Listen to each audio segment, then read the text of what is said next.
Olá, começamos agora mais um Frente a Frente. O nosso convidado hoje é o historiador e cientista político Geraldo de Magela, que faz uma avaliação do cenário político nacional pós-carnaval, pelo Brasil afora, né, com uma repercussão imensa do resultado do Carnaval do Rio, com destaque para as escolas Beija-Flor e Tuiuti, que fizeram um carnaval, né, um desfile crítico ao governo Temer, ao governo geral e às injustiças sociais, enfim, o que fica registrada a mobilização da plateia, né, da Marquês de Sapucaí, enfim, e do Brasil também, e sendo elas ganhadoras, né, desse desfile.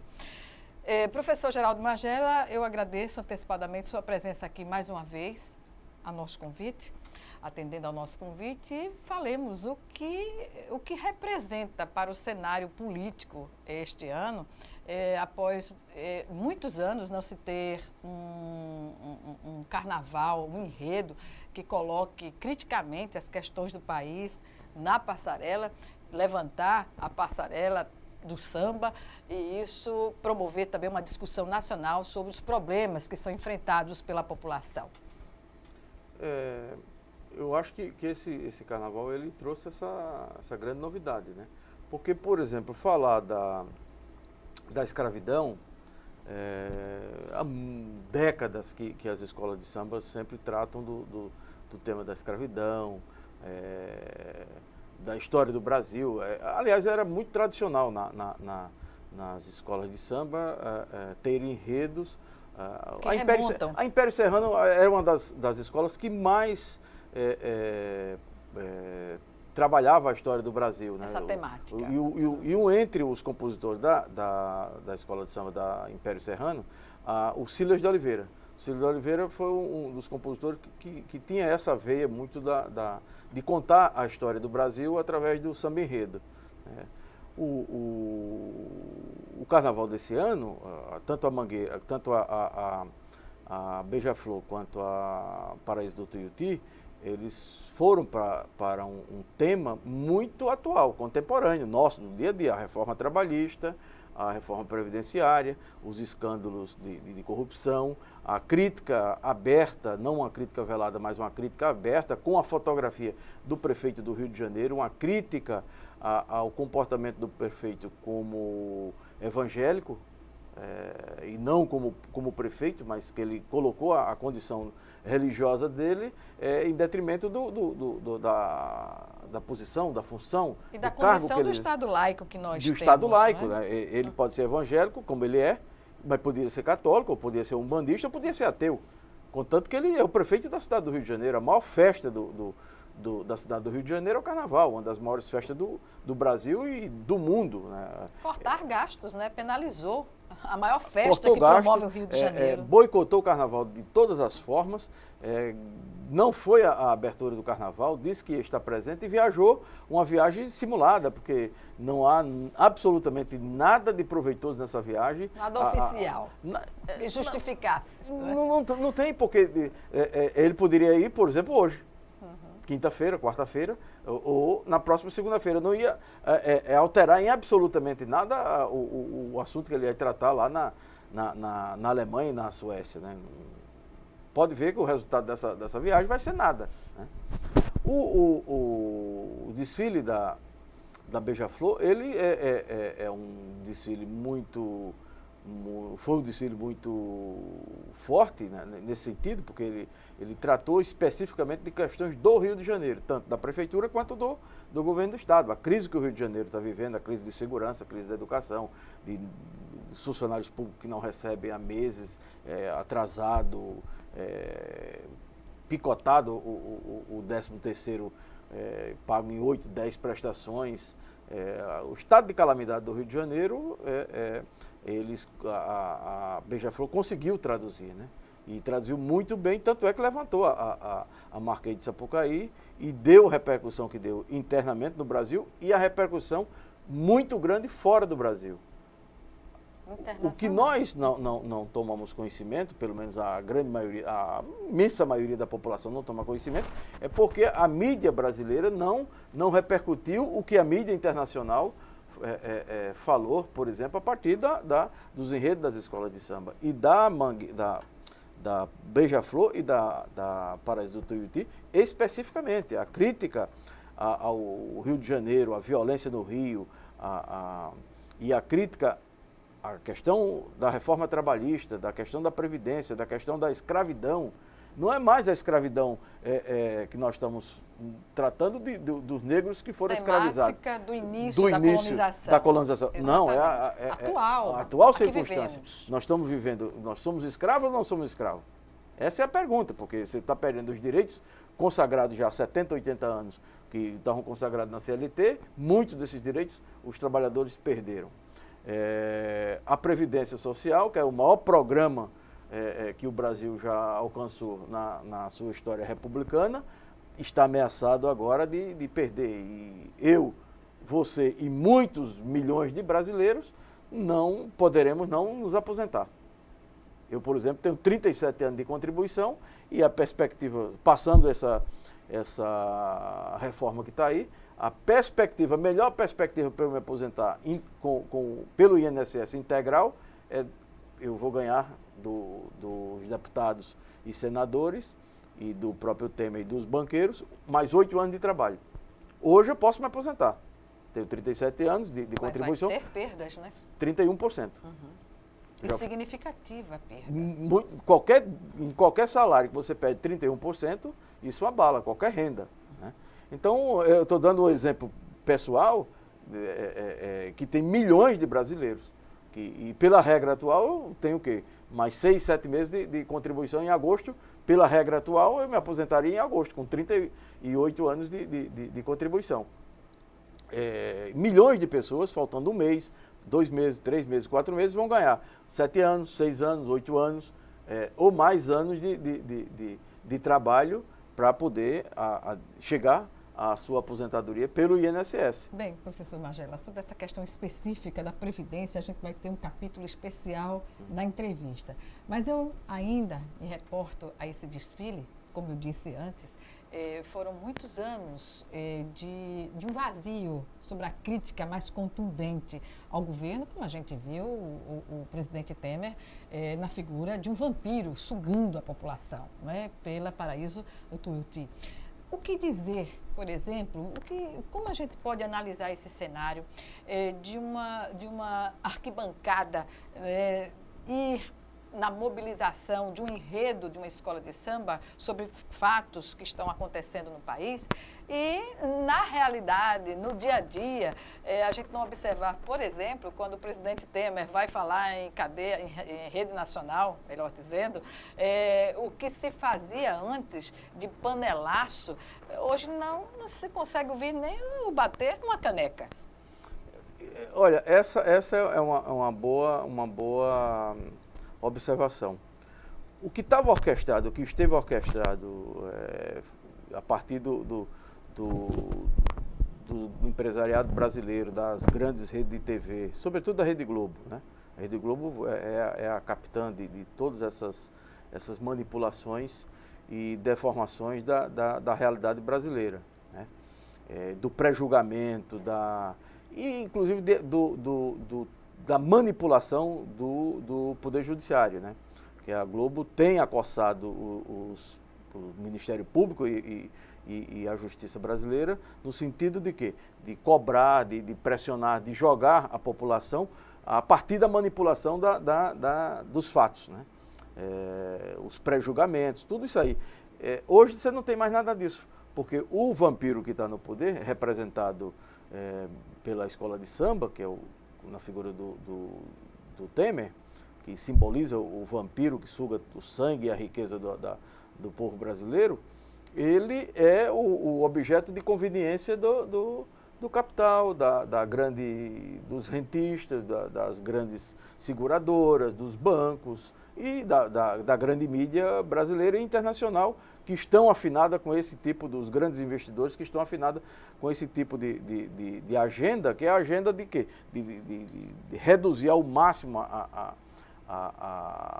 os direitos sociais, ou seja, deixar com o mínimo de ração o povo brasileiro, e sobretudo os trabalhadores. Os que não têm mais trabalho, esses continuam morrendo de fome ou indo para a delinquência, porque isso não interessa ao grande capital, porque há uma proposta também de privatização dos presídios, como nos Estados Unidos. Então, quanto mais marginais e quanto mais pobres, presos, você tem um mercado aberto, que é o mercado das cadeias, né? A parceria público-privada dos presídios brasileiros é isso, né? Então, aqui em Alagoas, por exemplo, nós temos uma que é um grande instrumento de um grande negócio. É melhor até do que vender petróleo.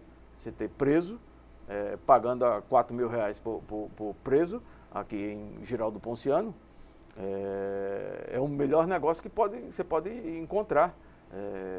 Você bota lá alguns agentes penitenciários que vai tomar conta dessa população carcerária. Então, essa fase que nós estamos vivendo da história, da nossa história recente, quem melhor traduziu não foram os historiadores, os cientistas sociais, os políticos, não. Quem melhor traduziu o sentimento do povo brasileiro foram os carnavalescos, os compositores das escolas de samba, sobretudo dessas duas escolas, da Beija-Flor e do Paraíso do Tuiuti. No samba enredo é uma tradução do nosso sentimento. E ambas tiraram 10, né? E foi um décimo que separou a primeira colocada da segunda. Né? Então, essa tradução não é uma tradução fácil, porque sempre os acadêmicos, sempre os políticos, os historiadores, os economistas, eles vão encontrar uma fórmula, ele tem que encontrar uma teoria para justificar. O povo não procura teoria para justificar, o povo vive a realidade. E a partir daquela realidade, ele transforma a realidade no samba enredo e com alegria ele protesta, ele denuncia e com muito mais força do que uma tese acadêmica ou um discurso político. Seja de um político de mandato ou seja de um político que não tem mandato ou de um dirigente partidário ou até mesmo de um religioso. Tem repercussão, vai influenciar decisivamente, digamos, nas eleições, esse episódio do carnaval pode ficar presente na cabeça dos brasileiros até as eleições? Como o senhor analisa? A influência do carnaval, que todo mundo diz, não, passado o carnaval, você não discute o que se protestou durante o carnaval. Esse não é uma realidade. O fato de você estar durante o carnaval protestando, ou de porre ou não, o protesto da escola de samba é um protesto pensado, é um samba enredo que foi veiculado e continuará sendo veiculado. Mas a mensagem ela ficou. De porre ou não, as redes sociais estão repercutindo. As grandes redes de televisão, elas, sobretudo a Globo, ela omitiu, ela engasgou na hora de fazer os comentários. Sobretudo quando viu o vampiro na avenida. Né? As carteiras profissionais. Veja o tipo de comentário que aquele jornalista e aquele próprio especialista que estava lá, o Martins, eles não tiveram a liberdade... Eles emudeceram. Eles não tiveram a liberdade de fazer os comentários que eles fizeram nas outras. Se justificou porque, como é que a tradução da Pacovan, que é a banana na língua indígena, milhões de detalhes sobre a escravidão, como era feito, todas as alas... Mas nada atingindo a questão quando em cena. Vai para a questão central, ou seja, para a questão da denúncia política, do quadro atual, aí todos eles recuaram. Claro que eles não têm a liberdade de falar o que eles pensam na emissora. Eles têm que falar o que o dono da emissora quer que seja falado. Então eles ficaram mudos. Foram telegráficos. Parecia que eles estavam trabalhando no correio antigamente, passando um telegrama, uma mensagem com tantas palavras. Nem o Twitter. O Twitter é maior do que os telegramas antigos, né? Então essa mensagem passada pelas escolas de samba, pelos blocos nas ruas, tanto no Rio de Janeiro como no Recife, como em várias cidades do Brasil, o mundo político vai ficar muito atento a isso. A repercussão dentro do Congresso Nacional, a partir de segunda a terça-feira, nós vamos começar a perceber que não é o carnaval que vai mudar a ação política. O carnaval vai potencializar as ações da sociedade, os blocos de pressão sobre os parlamentares nas questões mais importantes e, sobretudo, na reforma previdenciária, que é a última grande reforma. Então, essa pressão do Carnaval é a pressão de quê? Se fosse um presidente da República que tivesse 80% de aprovação, não. O Temer tem 93% de rejeição. Então, quem é que vai se segurar na alça do caixão desse vampiro? Só um conjunto de morcegos. Porque ninguém, em sã consciência, vai, mesmo os deputados que estão susceptíveis à compra, ao mercado, eles vão ter que repensar. E aí as mídias sociais as redes sociais estão na pressão, bancada por bancada, nome a nome, para que essa discussão da Previdência, primeiro, que ela seja transferida para um governo legítimo. Segundo, que a crise da Previdência é mentirosa, porque os dados são os dados da Previdência, dado pela Associação dos Fiscais da Previdência, na CPI da Previdência do Congresso, assinado inclusive pelo Romero Jucá, o protótipo de vampiro lá de Roraima. Ele participou da CPI e ele assinou o relatório da CPI que não acusa nenhuma dívida. Nenhum déficit. Nenhum déficit na Previdência. Professor Geraldo Magela, vamos chamar agora o nosso primeiro intervalo e sobre essa questão da reforma da Previdência, as contradições existentes, a gente vai abordar no próximo bloco. Já já, o Frente a Frente está de volta.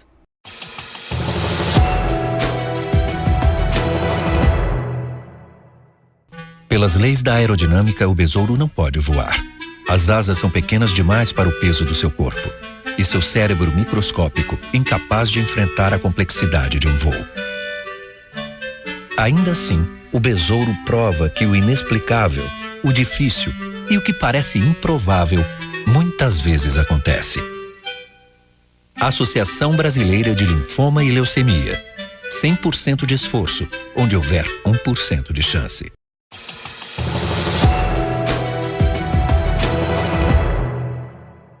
Estamos de volta com Frente a Frente, que hoje recebe o historiador Geraldo de Magela, que faz uma avaliação sobre o Brasil pós-carnaval, que este ano deu um banho, digamos assim, na Avenida Marquês de Sapucaí, no Rio de Janeiro, com o desfile das escolas do primeiro grupo, fazendo uma crítica às injustiças sociais promovidas pelo governo federal. Portanto, eu pergunto nessa questão em que o senhor terminou, professor Geraldo de Magela, o bloco anterior, encerrou justamente falando da questão da reforma da Previdência, naquilo que a própria base do governo, através do senador Romero Jucá, que é um aliado do presidente Temer, aprovou o relatório da CPI da Previdência, que mostra claramente que não há déficit. O que há, na verdade, é uma destinação que não é para a Previdência, mas para outros setores dos recursos que são, de fato, da Previdência Social. Agora eu pergunto, esta reforma, dentro dessa correlação de forças, que o próprio governo não está conseguindo colocar em votação, tentou antes do Carnaval, não conseguiu, tentou em dezembro, antes do recesso, não conseguiu. Será que essa reforma passa em 2018, no ano eleitoral? Espero que não, né? Pelo menos é o que tem sido comentado pelos jornalistas, mesmo os jornalistas aí das grandes redes, os grandes defensores da reforma, os que estão mais comprometidos com as consultorias e com as empresas, com os bancos, com as agências internacionais de investimentos, eles estavam céticos. Hoje de manhã eu vi na televisão, ontem vi comentários, li hoje no Valor Econômico opiniões sobre essa questão. Mas o fato é que os deputados, eles, em tese, eles não vivem do mercado, eles vivem do voto. Eles sobrevivem através do voto. E na hora que se votou a reforma da trabalhista, você ainda tinha um argumento. Qual era o argumento? O argumento de que você iria criar novos postos. O trabalho intermitente iria empregar mais não sei quantos milhões de brasileiros. Até agora não tem de fato acontecido isso. Flexibilizar as contratações nas empresas, com a terceirização, tudo isso aí é um engodo. O mundo do trabalho vai sofrer muito, os trabalhadores vão sofrer muito com essa questão. O discurso a mantra contra a Justiça do Trabalho, como se a Justiça do Trabalho fosse o cavalo de batalha que está fazendo com que a empresa brasileira perca mercado, vá à falência e deixe de ter lucro. Todas essas mentiras foram sacadas e foi comprada por muitos setores, inclusive do próprio movimento sindical. Só que o da Previdência é diferente. O da Previdência, o tal do gatilho, um dos itens da reforma da Previdência, se um jovem de 16 anos assinar a carteira e ele passa 40 anos, aos 56 anos ele não pode se aposentar, porque ele vai ter que esperar os 65 anos. Então, na verdade, você vai tendo o gatilho que vai ter, parece aquela história... Progressivo, não é? Progressivo. Um gatilho progressivo. Progressivo. Você não tem uma coisa que... Bom, você pode se aposentar com 35 anos de contribuição como é hoje? Não. Você tem o tempo de idade mais o gatilho. Então, a aposentadoria com a reforma Vira uma vai miragem. ser uma utopia. Vai ser quase uma miragem. Eu tenho pena de um jovem de 18, de 20, 30 anos, porque ele não vai conseguir se aposentar. Ele não vai conseguir se aposentar a persistir essa reforma que está aí. Então, o sujeito que é deputado federal, os daqui de Alagoas, os 9 deputados federais de Alagoas, eu só vi declaração de 2, do deputado Ronaldo Lessa e do deputado Paulão, que votaram contra, estão contra, foram contra a reforma trabalhista e estão contra essa reforma previdenciária, a que está em pauta. Os outros 7 deputados, eles precisam dizer publicamente. A deputada Rosinha até falou que votaria contra, etc. Só que ela não vale o voto dela, porque na hora ela é suplente, o titular, que é o Max Beltrão, vai assumir, que ele é ministro e vai votar lá com o Temer. O Maurício Quintela também vai votar. Então, o Pedro Quintela naturalmente vai votar a favor dessa previdência, dessa reforma. Então, nós vamos para esse embate. Mas há a previsão também de se prorrogar, não é? Em função do prejuízo político, do capital político nas eleições. Exatamente, porque o prejuízo da reforma da Previdência, como ela está, ela é muito maior do que o da reforma trabalhista. Porque essa vai atingir os que vão nascer e os que já estão próximos a morrer com 70, 80, 90 anos. Porque as pensionistas elas vão ser atingidas. Porque na hora que um o marido ou a esposa morre, você começa a ter problema, porque tem que fazer a opção pela... E a opção com teto. Com teto. E não com valor... Com valor real. Do vencimento. Que já era um outro... Que, mesmo assim, o valor real, se fizesse a opção pelo maior, você perde o menor que você contribuiu. Você é roubado das duas formas. A esposa que trabalhou 30 anos e o companheiro que trabalhou 35, os dois contribuíram com a Previdência. E os dois contribuíram para a sua Previdência. Há uma tendência, no momento, de os movimentos sindicais, os movimentos de mobilização nacional optarem por atingir essas reformas, a reforma que está aí na ordem do dia, em vez de centralizar essa história de fora Temer, porque a gente sabe que o Temer não vai sair antes de concluir o mandato, não é? Essa é uma palavra de ordem que ela se viu naquele momento, né? E é uma palavra de ordem para desgastar o Temer. Ela não é um fato real. Então, como é o vampiro. Então, você vai colando mais isso. Porque colando no Temer, vai colar também na sua base. A quem estiver junto. A quem estiver junto do Temer. Então, insistir agora com essa, a partir do desfile da escola de samba, com o vampiro. É um divisor de águas. É o divisor de águas. Com o vampiro e com o Fora Temer, o Fora Temer tem esse caráter. Ele não tem um caráter mobilizador, não é o direta-jar que nós tivemos lá atrás. Não tem essa pretensão. O que pode derrubar o Temer é se efetivamente as investigações da Polícia Federal, junto com o Ministério Público, colocarem na mesa o que eles têm lá de informação. E se o Supremo tiver efetivamente condições de política de insistir com mais um processo com o Temer, né? Então, o diretor da Polícia Federal que ele colocou não precisava de um trapalhão maior, né? Não precisava de um trapalhão maior.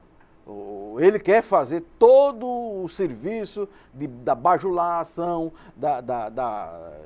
de pagar o cargo que recebeu, dizendo que não há indícios no processo, no inquérito, etc. Aí todos os delegados, o sentido de corpo vai contra ele. Então, a emenda vai ficando pior do que o soneto. Então, todo esse desgaste do Temer é que ele vai sair do governo devendo à opinião pública. Não só devendo politicamente, como devendo no sentido da responsabilidade do que ele conduziu o país para o caos que ele está levando. Né? Já que estamos falando de o desfile estar colocado como divisor de águas na mobilização popular no país, neste ano eleitoral, o que dizer, como avaliar a crítica aos chamados paneleiros? Os paneleiros, eu vejo na rede social, pelo menos na minha rede, eu tenho alguns amigos paneleiros e eles ficam irritadíssimos com essa questão, né? Eu insisto, bato bastante nos meus grupos de WhatsApp, só de sacanagem com os meus paneleiros de estimação, que eles calaram, ficaram mudos, né? Porque no fundo eles não estavam combatendo a corrupção. Eles não queriam, nem querem combater a corrupção. Eles queriam tirar a Dilma do poder. Tirou, pronto. Agora o Temer, que é explícito a corrupção, até agora não conseguiram absolutamente nada de comprovação contra a Dilma. Mas quando o Temer está um caminhão de provas, né, de gravações e tudo isso. Então, essa questão dos paneleiros é que eles agora foram atingidos. Os paneleiros foram atingidos com a reforma da Previdência. Eles não se sentiam atingidos com a reforma trabalhista. Mas agora com a Previdência, eles vão ser atingidos. Boa parte dos daqui que eu conheço aqui são funcionários públicos. Então, passando essa reforma macabra, que eu não vou torcer porque eu não quero, não é o mal dele, não quero o mal de ninguém, e muito menos dos trabalhadores. Se passasse o que está aí, um dos pontos era o seguinte, os filhos deles estavam difíceis de se aposentar. Vão se aposentar na privada. Na pública, muito difícil. E segundo, a questão da pensão. Né? Eles não poderiam imaginar que tivesse a possibilidade de perder a pensão, ou ter reduzido consideravelmente o direito à pensão. Então, são direitos fundamentais que ninguém... Haver teto para a pensão. Haver teto para a pensão. E o teto significa que você foi... Não tem outra expressão, roubado. Só não há teto para o judiciário, né? Não. Na reforma. Ao contrário, né? O judiciário, o Ministério Público... É justo? Claro que não, né? Claro que não. Porque não faz sentido você ter os militares. Você tem que discutir a reforma. Eu defendo uma reforma da Previdência, não essa, que tenha que colocar toda essa discussão com os setores. Bom, as Forças Armadas. Nós precisamos discutir com as Forças Armadas que tipo de previdência nós vamos ter com as Forças Armadas. Que é justo que o sujeito que entra aos 18 anos e ele sai aos 45, 50 anos, e ele não teve uma outra profissão, a não ser da Marinha, do Exército, da Aeronáutica, que ele tenha um tipo de aposentadoria diferenciada do conjunto, específica, mas não pode ter com privilégio. Professor Magela, dentro dessas questões discutidas, há privilégios, há um massacre contra a população assalariada nessas questões da reforma da Previdência quanto da trabalhista.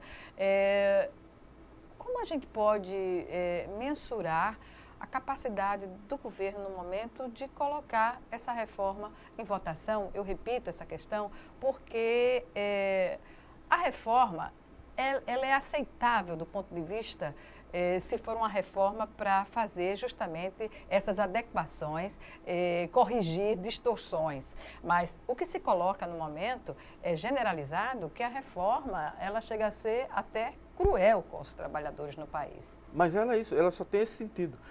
Esses outros setores, por exemplo, os trabalhadores rurais, é de uma crueldade com os trabalhadores rurais que é impressionante. Né? Durante quanto tempo foi feita campanha? A Benedita da Silva, durante, eu acho que uns 20 anos, fez uma A atividade parlamentar dela, um dos pontos da atividade parlamentar da deputada Benedita da Silva era o reconhecimento como profissão da empregada doméstica. Se conseguiu, depois de sei lá quantas décadas, se conseguiu isso. Então, depois houve uma campanha imensa no governo Lula, no governo Dilma, para a previdência da empregada doméstica. Bom, eles nem sequer passaram 10 anos da existência da lei, do reconhecimento como uma profissão pelo Ministério do Trabalho. Essa categoria fantástica e tão importante para a sociedade brasileira, ela vai ser impossível a empregada doméstica ou diarista, que nome venha a ter, ela se aposentar. Vai ser praticamente impossível, porque elas começam a trabalhar aos 15, aos 16, aos 14 anos, muitas delas no interior aos 12 anos. É impossível essas pessoas, e são milhões de mulheres no Brasil, que não vão conseguir se aposentar. Por quê? Porque essa reforma, com esse modelo, é de uma crueldade com os de baixo. Com a base da Com a pirâmide. base, com os pobres. É um negócio cruel. Agora, com os do primeiro andar está tudo bem. Pois é, por que nos países desenvolvidos, essas questões com a maioria, há uma prioridade, o que não acontece, essas questões que vão assegurar justamente a saúde, a educação, a previdência, são colocadas de uma maneira a preservar essa classe popular, e nos países em desenvolvimento, como no Brasil, acontece dessa forma. Porque é o que a escola de samba retratou muito bem, é a escravidão. A herança da escravidão ainda é presente. Na Alemanha, na Suécia, nos Estados Unidos, qualquer um outro desses países, a Itália, etc., a elite desses países, a elite econômica, intelectual, cultural, elas têm um certo pudor. Eles não conseguem entender que o sujeito viva miserável naquele país, com tanta riqueza, e eles fiquem nadando no dinheiro e uma massa impressionante de trabalhadores na miséria. Então, isso é inconcebível do ponto de vista do capitalismo. Não é de cristão, porque o sujeito é cristão, é católico, não é nada disso, não. É do ponto de vista da sobrevivência do capitalismo. De manter as relações, as relações saudáveis, de compra, de venda, a economia em funcionamento, estável. A economia em funcionamento, o cidadão poder comprar o eletrodoméstico, poder pagar as suas contas em dia e ter uma vida normal, e ser um trabalhador. E prestar serviço para quem? Para os patrões, para a classe média, para a elite. Qualquer atividade de trabalho é valorizada e respeitada, não é? Claro, num país como o Brasil, onde o gari, ele só é bem tratado quando ele está num espetáculo na Marquês de Sapucaí, aí como você tem aquelas, já são figuras carimbadas do carnaval, aqueles caras bons sambistas, etc. Então aquele negro, ele tem uns 5 minutos de fama. Passou dali, ele é invisível, você passa pelo gari na rua e ninguém cumprimenta, nem dá bom dia. Exatamente. Agora fica uma semana sem o gari. Exatamente.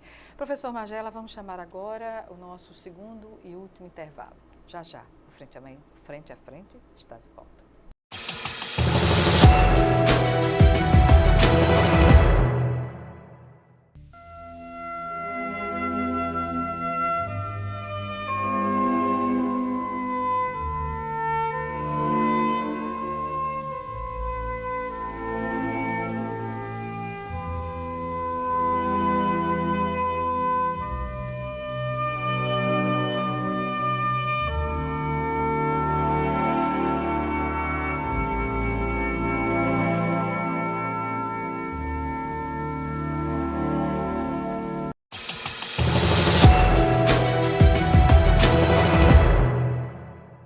Estamos de volta para o último bloco do Frente a Frente, que hoje recebe o historiador Geraldo de Magela, ele que faz uma análise da conjuntura política, econômica, nacional pós-carnaval, porque o país começa, de fato, a funcionar no pós-carnaval, que este ano teve um componente forte para que as pessoas desenvolvam a sua crítica ao que viu também na passarela do samba no Rio de Janeiro, com as escolas Beija-Flor e Paraíso do Tuiuti, fazendo uma crítica imensa ao governo, às injustiças sociais do país.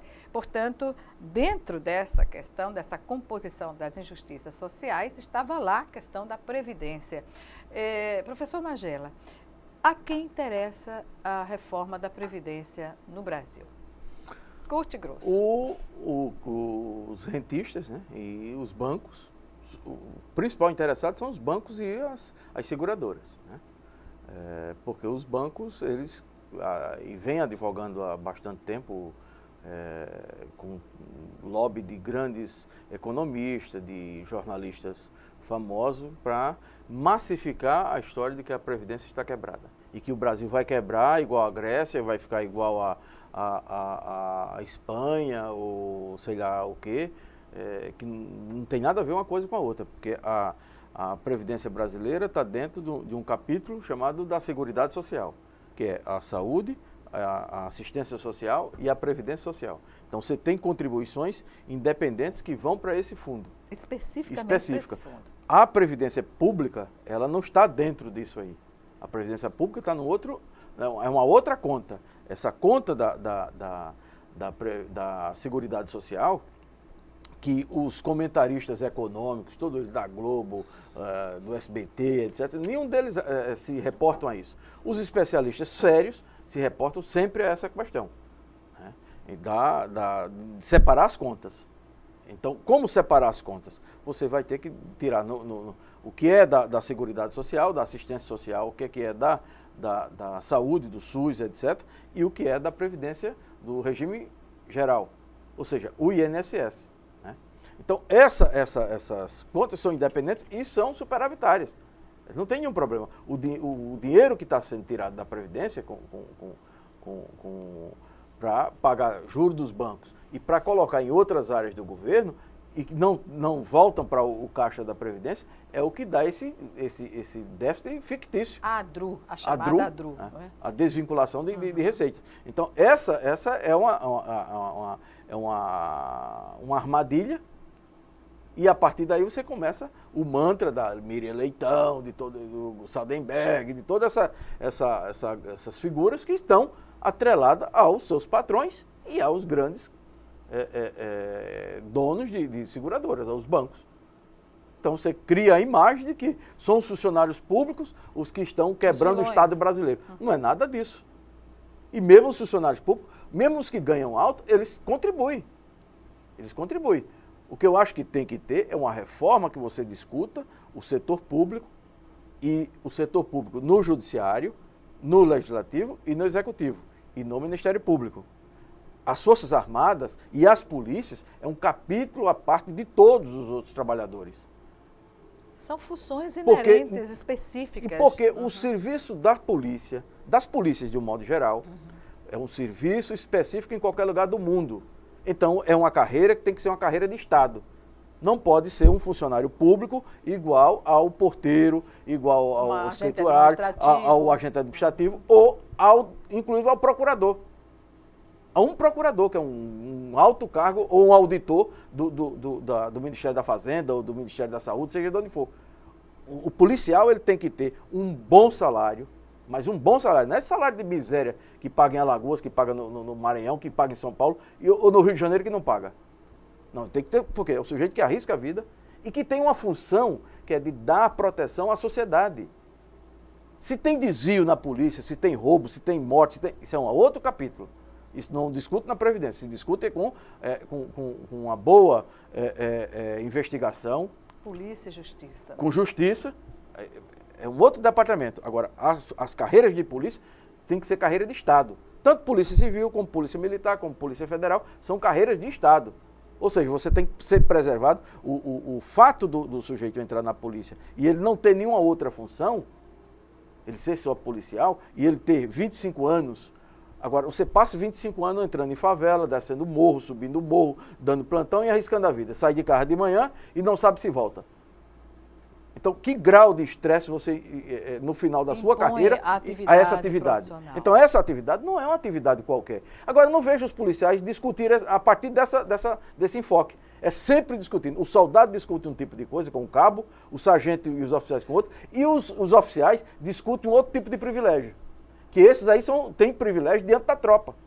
Então, as distorções que há nas polícias têm que ser reduzido não, tem que ser eliminado as distorções e você colocado em padrões civilizados, que a sociedade banque essa polícia. Internacionais, e que a sociedade tenha consciência. Não, eu pago imposto para pagar uma polícia. Eu não pago imposto para pagar privilégio. E eu sei que o policial que está indo atrás de bandido, tomando conta de presídio, etc., esse sujeito é um membro da sociedade que nós pagamos e temos que pagar muitíssimo bem, para ele não se corromper, para ele não matar, para ele não cometer nenhum tipo de crime. Ele não passar a ser um criminoso com a falha do Estado. Então essa é a compreensão que eu tenho da Previdência para as polícias e para as Forças Armadas. Não dá para ser a Forças Armadas que você vai passando as pensões para filha, para neta, para bisneta. Não dá mais isso. Isso foi de um tempo de um Brasil que não comporta mais isso. Agora você tem que ter salário para as Forças Armadas, condições, porque o sujeito está para servir a pátria, para defender os interesses de uma nação. Então é para isso que funciona as Forças Armadas. O Judiciário, idem. O Judiciário é um poder que não pode ter esses puxadinhos de o sujeito ter auxílio creche, o fura-teto, auxílio moradia, auxílio creche no Rio de Janeiro, vale alimentação, um restaurante por andar como o Tribunal de Justiça do Rio de Janeiro, e ter 33, 40, 70, 80, 105 mil reais, como receberam esses três membros do Tribunal Regional Federal da 4ª Região em Porto Alegre. Um deles recebeu 105 mil reais agora no mês de janeiro. Então, o teto existe para o aposentado do trabalhador da iniciativa privada, ou seja, do INSS. Uhum. E para esse setor do Estado, que tem carreira do Estado, garantias que nenhum outro trabalhador tem. Um juiz tem garantia que nenhum outro trabalhador do serviço público tem. E é bom que tenha isso, ou seja, você não poder ser perseguido, não ser transferido, todas essas coisas, é importante isso. Agora, não esses privilégios, que resguarda a sua independência para você agir de acordo com a sua consciência e com a Constituição e as leis do país, mas não para ter privilégio. Morar na mesma cidade. Não, está na lei. Não, está na lei, mas é imoral. Essa lei é imoral. E não pode Essa lei é para não ser cumprida, é para a sociedade não lhe respeitar. O juiz que passa a advogar esse tipo de marmelada, ele não merece o respeito da sociedade, porque ele é um funcionário público. Ele é pago pelos impostos. Ou ele é um ente de uma entidade que está acima de tudo extraterrestre. O membro do Ministério Público, idem. Nunca o Ministério Público teve tanto poder como foi concebido a partir da Constituição de 88. E não foi dado de graça porque é o Ministério Público, não. Não foi dado porque na democracia o Ministério Público tem que ter independência. E tem um papel relevante. Mas não é para ter privilégio. Uhum. E não é para ficar dando carteirada. Ou como agora aconteceu, essa reunião dos patetas, mais de 200 patetas dentro do Supremo, que eu não posso chamar de outra coisa. Você tem um monte de juízes para lá para defender auxílio moradia. Não tem escárnio maior, com 14 milhões de desempregados, o sujeito brigar para ter a mais uma coisa que é indecente, que é imoral, é antiético, você ter R$ 4.300, que é 70% do que ganha o mundo do trabalho brasileiro. Ou seja, dos trabalhadores da iniciativa privada, 70% ganham até R$ 4.300. E esses senhores ganham 4.300 com auxílio moradia, onde eles moram no mesmo local e trabalham no mesmo local e tem casa própria. Um tinha 60 casas. Então é brincadeira, é um escárnio com o povo. Então não existe um povo tão pacífico, tão pacato, tão cordato como o povo brasileiro. É por isso que ele protesta no carnaval. O escárnio dele tem que ser no carnaval. Então, nas redes sociais. Então, aí vai a catarse do povo brasileiro. Mas, para a gente encerrar, infelizmente, o programa de hoje, professor Magela, as mudanças partidárias vão ocorrer em março. Eu insisto em que a questão das eleições, este ano, eleições em todos os níveis praticamente, né? Só tirando vereador e prefeito, para governador, presidente da República, Senado, enfim, deputado federal, estadual. Essa realidade é contraditória para a aprovação de uma medida tão antipopular como ficou mais evidenciada ainda após esse desfile de carnaval no Rio de Janeiro. quais são as perspectivas que se pode ter até lá, até as eleições? Eu acho que é de mobilização do povo. Mobilização, mais mobilização e nominar os deputados, um a um. Fazer o cerco, o lobby. Por exemplo, você tem um presidente da República, que ele chega para um grupo de empresários, diz, olha, o máximo que eu pude fazer eu já fiz, já distribuí os cargos, já comprei, já fiz isso aí.